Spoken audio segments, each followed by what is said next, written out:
आप सभी को अपने चैनल में स्वागत है। आज हम लोग श्रीमद् भागवत गीता का अध्याय 10 का अध्ययन करेंगे। इससे पहले हम लोग श्रीमद् भागवत गीता का अध्याय 1 से लेकर 9 तक का अध्ययन कर चुके हैं। अध्याय 10 आरंभ करने से पहले आप सभी से विनम्र निवेदन है कि आप सभी इस चैनल को सब्सक्राइब कर ले, जिससे कि आप सभी को श्रीमद् भागवत गीता का ज्ञान प्राप्त हो सके। तो चलिए शुरू करते हैं श्रीमद् भागवत गीता का अध्याय 10। श्री कृष्ण भगवान ने कहा, हे महाबाहो, और भी मेरे कल्याणकरण वचन सुनो। तुम पर मेरी अत्यंत प्रीति है, एवं तुम्हारे कल्याण के लिए कहता हूँ। मेरी उत्पत्ति का हाल न तो देवगण जानते हैं और न महर्षि लोग। मैं ही देवों और महर्षियों का आदि कारण हूँ। मुझे अजन्मा, अनादि और सब लोगों का ईश्वर जानते हैं। वे मोह रहित हो सब पापों से छूट जाते हैं। बुद्धि, ज्ञान, असमोह, क्षमा, सत्य, दम, सम, दुख, सुख, जन्म, मरण, भय और अभय, अहिंसा, समता, संताप, तप, दान, यश, अपयश इत्यादि जो अनेक प्रकार के भाव हैं, वे सब मुझे होते हैं। 7 महर्षि और उनसे पहले 4 मनुष्य मेरे मन से उत्पन्न हुए। जगत के समस्त प्राणी उनसे उत्पन्न हुए। जो मनुष्य मेरी इस विभूति को भली भांति जानते हैं, वे निश्चय योग से सिद्ध होते हैं। इसमें संदेह नहीं, यह जानकर कि मैं ही सबका उत्पत्ति कारक हूँ और मुझ ही से सबकी प्रवृत्ति होती है। विवेकी पुरुष मेरी उपासना करते हैं। वे मुझी में अपने चित्त और प्राणों को लगाकर एक दूसरे को समझते हुए भजन करते सदा संतुष्ट और सुखी रहते हैं। चित्त का समाधान करके प्रीतिपूर्वक भजन करने वालों को मैं ऐसा बुद्धि योग देता हूँ, जिससे वे मुझे प्राप्त कर लेते हैं। उन पर अनुग्रह करके मैं उनकी बुद्धि में सिटत को देदीप्यमान ज्ञान दीपक से अज्ञान मूलक संसारी अंधकार का नाश करता हूँ। अर्जुन ने कहा, आप पर ब्रह्म हो, परम धाम हो, परम पवित्र, अचल और दिव्य पुरुष हो, आदि देव हो, अजन्मा हो, सन्यासी हो। तुमको सब ऋषि, देव ऋषि, नारद, असित, देवज्ञ और व्यास भी ऐसा कह गए हैं, और स्वयं तुम ही कह रहे हो। हे केशव, जो तुमने मुझे कहा है सो सब मैं सत्य मानता हूँ। हे भगवान, देवता और दानव इन दोनों ने ही तुम्हारे रूप को नहीं जाना है। हे सब जीवों को उत्पन्न करने वाले भूतेश, हे देव, हे जगतपते, हे पुरुषोत्तम, आप स्वयं ही अपने आप को जानते हैं।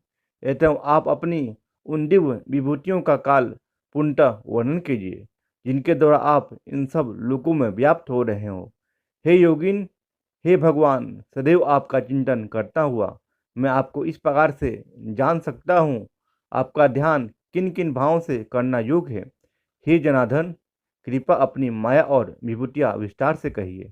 इस अमृत रूप वाणी को सुनने से मेरा जन्म तृप्त नहीं होता है। श्री भगवान ने कहा, मेरा विस्तार तो अनंत है, तो भी मुख मुख विभूतियों को मैं तुम्हें सुनाता हूँ। गुणकेश, समस्त भूतों के अंतकरण में रहने वाली आत्मा मैं ही हूँ। मैं ही उनका आदि मध्य और अंत हूँ। मैं किरणों से विभूषित विभूषित सूर्य, मूर्धनों में मृचिक और नक्षत्रों में चंद्र हूँ। मैं वेदों में सामवेद, देवों में इंद्र, इंद्रियों में मन और भूतमान में चैतन्य हूँ। मैं ही रुद्रों में शिव, यज्ञ राक्षसों में कुबेर, 8 वसुओं में अग्नि और पर्वतों में सुमेर हूँ। हे पार्थ, पुरोहित में बृहस्पति, सेनापतियों में स्कंद और जलाशयों में समुद्र मैं ही हूँ। मैं महर्षियों में भृगुवनी में एक एक अक्षर ओम आकार, यज्ञों में जप यज्ञ और अष्टावरों में हिमालय हूँ। वे वृक्षों में पीपल, देवऋषियों में नारद, गंधर्वों में चित, रथ सिद्धों में कपिला मुनि, वेदों में अमृत से उत्पन्न ऊंचे श्रवा, गजेंद्रों में एरावत और मनुष्यों में राजा मैं ही हूँ। धातुओं में वज्र, गौओं में कामधेनु, प्रजा की उत्पत्ति करने वालों में कामदेव और सर्पों में वासुकी मैं ही हूँ। नागों में शेषनाग हूँ, जलधारों में वरुण, पितरों में अर्यमा और शासन करने वालों में यज्ञ मैं ही हूँ। दैत्यों में प्रहलाद, ग्रास करने वालों में काल, मृगों में सिंह और पंछियों में गरुड़ मैं ही हूँ। शुद्ध करने वाले वायु, शस्त्रधारियों में राम, मछलियों में मगर, नदियों में गंगा मैं ही हूँ। हे अर्जुन, सब प्राणियों का आदि मध्य अंत, विधवाओं में अध्यात्म, विद्या वाद विवाद में वाद मैं ही हूँ। अक्षर में आकार, समासों में दृंद, अच्छे काल और चार मुख वाला ब्रह्मा मैं ही हूँ। सबको हरने वाली मृत्यु, भविष्य में होने वाले पराठ की उत्पत्ति, स्त्रियों में कीर्ति, लक्ष्मी, वाणी, स्मृति, मेघा, धृति और क्षमा मैं ही हूँ। सायवेद में भेदसाम, संदो, गायत्री मासों में मार्क्सिस और ऋतुओं में वसंत मैं ही हूँ। छलियों, जुआ और तेजस्वी में तेज, जय उद्योग और सात्विकों में सत्व मैं ही हूँ। यादव में वासुदेव, पांडवों में अर्जुन, मुनियों में व्यास और कवियों में शुक्र मैं ही हूँ। दमन करने वालों में दंड, जय चाहने हाँ पदार्थों में मौन, अज्ञानों में ज्ञान मैं ही हूँ। और हे अर्जुन, भूत भाव का जो बीज है वह मैं ही हूँ। मेरे अतिरिक्त चराचर भूत भी नहीं है। हे परंतप, मेरी दिव्य विभूतियों का अंत नहीं। यह विभूतियों का विस्तार मैंने संक्षेप में कहा है। जो जो चीज ऐश्वर्यवान, शोभायमान और यशमान है, उन्हें मेरे तेज ही के अंश उत्पन्न हुआ जानो। अथवा हे अर्जुन, इस ज्ञान से तुमको क्या प्रयोजन है? यही जान कि मैं अपने में एक ही अंश से इस संपूर्ण जगत में व्याप्त हूँ। 10वां अध्याय समाप्त हुआ। अब हम लोग 10वां अध्याय का महात्म का अध्ययन करते हैं। श्री नारायण जी बोले, हे लक्ष्मी, जब 10वें अध्याय का महात्म कहता हूँ, तू श्रवण कर। बनारस नगर में एक धीरज नाम ब्राह्मण रहता था। धर्मात्मा हरिभक्ति उस गण्य ब्राह्मण को देखा, वह मरा पड़ा है। फिर जाकर कहा, हे स्वामीन, यह चरित्र मैंने देखा है। इसने कौन पुण्य किया जिससे भली जगह मृत्यु पाई है? चारों बातें इसकी भली अपनी हैं। एक बनारस क्षेत्र, श्री काशी जी, गंगा जी का स्नान, संतों का और विश्वेश्वर जी का दर्शन, अन्न का छोड़ना, एकादशी का दिन, यह बात कह सुनाकर उसने कौन पुण्य किया था।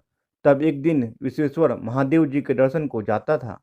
तब गर्मी की ऋतु थी, उसको धूप लगी, घबराया, उसका दिल घुटने लगा, वह मंदिर के निकट गिर पड़ा। इतने में भृंगी नामक गण आया, देखे तो ब्राह्मण मूर्छित पड़ा है। उसने जाकर शिव जी से कहा, महादेव जी, एक ब्राह्मण आपके दर्शन को आया था, वह मूर्छा में पड़ा है। महादेव जी ने सुनकर चुप ही रहे। महादेव जी ने कहा, हे भृंगी, इसके पीछे जन्म की खबर मैं कहता हूँ। एक समय कैलाश पर्वत पर गौरी पार्वती और हम बैठे थे। एक हंस मेरे दर्शन का आया। वह हंस ब्रह्म का वाहन था। ब्रह्मलोक मानसरोवर को जाता था। उस सरोवर में सुंदर कमल फूल थे। एक कमल को लांघने लगा, उसकी परछाई पड़ी, वह हंस अचेत काला हो गया, आकाश से गिरा। तब उसी समय उसी मार्ग में गण आया। हंस को गिरा देखकर गण ने कहा, हे स्वामीन, वह हंस आपके दर्शन को आया था, सो श्याम वर्ण होकर गिर पड़ा है। गण मेरी आज्ञा से हंस को ले आया। हमने पूछा, हे हंस, तू श्यामवन क्यों हुआ? हंस ने कहा, हे प्रभु जी, मैं आपके दर्शन को आया था। मानसरोवर में कमल फूल थे, मैं लांग कर आया, इससे मेरी देह श्याम हो गई, आकाश से गिर पड़ा, कारण जानता नहीं क्या हुआ है। यह सुनकर शिव जी हंसे। आकाशवाणी हुई कि शंभु जी, कमलनी से पूछो, वह कहेगी। कमलनी ने कहा, पिछले जन्म में मैं अप्सरा थी, नाम पद्मावती था। पिछले समय श्री गंगा जी के किनारे एक ब्राह्मण स्नान करके गीता जी 10वें अध्याय का पाठ किया करते थे। एक दिन राजा इंद्र का आसन चला। तब इंद्र ने मुझे आज्ञा करी, तू जाकर उस पंडित की तपस्या भंग कर। आज्ञा पाकर मैं उस विप्र के पास गई। उस विप्र ने मुझे श्राप दिया, कहा, हे पापनी, तू कमलनी हो। उसी समय कमलनी हुई। तब मैं गीता जी के 10वें अध्याय का पाठ करती हूँ। उसी से मेरा तेज है, मुझको लांघने वाला काला होकर अचेत होता है। हंस ने कहा, कैसे मेरा श्याम वन से श्वेत हो? तू इस कमलनी की देह छूट देवदेही पाए। तब कमलनी कहा, कोई गीता के 10वें अध्याय का पाठ सुनावे, तब उद्धार होगा। तब एक ब्राह्मण ने उस सरोवर में स्नान कर शालिग्राम का पूजन का 10वें अध्याय का पाठ किया। उस हंस और कमलिनी ने सुना, तब उनका उद्धार तत्काल हुआ, श्वेत हुआ। कमलनी कमलनी देवकन्या हुई।